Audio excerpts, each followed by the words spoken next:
The United States and Israel launched strikes on Iran last weekend.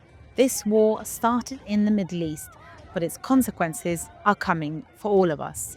Here's what you need to know. First up, fuel. The Strait of Hormuz carries one-fifth of all the oil the world consumes. It has effectively shut down. Brent crude has already surged 13% in under a week, and analysts at the Bank of America warn that it could break $100 a barrel if it stays closed. China, India, Japan, and South Korea get nearly 70% of their oil through the strait.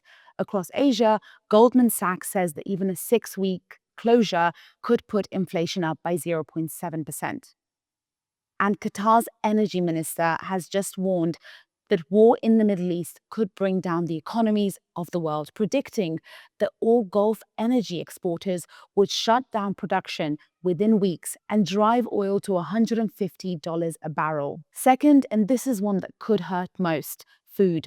The Middle East is a critical supplier of fertilizer, and with the Strait of Hormuz blocked and Qatar Energy halting production following military strikes on its facilities, global fertilizer production has already jumped 21% in a single week. For farmers across sub-Saharan Africa, South Asia, and Latin America who depend on imported fertilizer, this is devastating. Higher fertilizer costs mean lower crop yields or higher food prices. And this is happening in regions where food insecurity is already severe. Third, energy. Global gas markets are interconnected. When prices spike in one part of the world, they spike everywhere. UK gas prices nearly doubled in less than a week. For nations in the global south that have limited energy subsidies and no price cap protection, rising gas feeds directly into electricity prices, cooking fuel costs, and industrial energy, squeezing households and small businesses with no buffer. Fourth, shipping.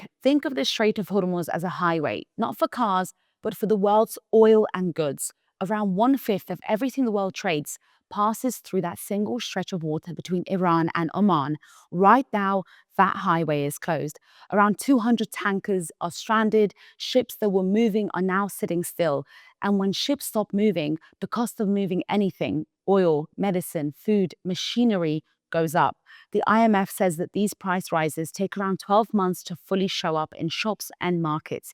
That means the spikes we're seeing today won't reach your local market until early 2027. But it is coming. And finally, the big picture. For the past 2 years, the cost of living had been coming down across most of the world.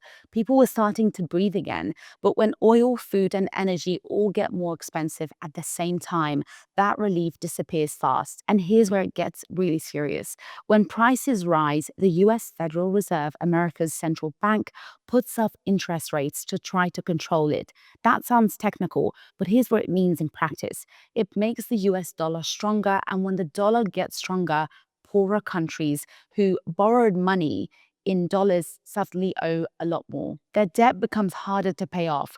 We saw exactly this happen in 2022 when Sri Lanka ran out of money entirely, Zambia defaulted on its loans, ordinary people lost savings, jobs, and access to basic goods. Not because of anything their own governments did, but because of a chain of reactions that started thousands of miles away.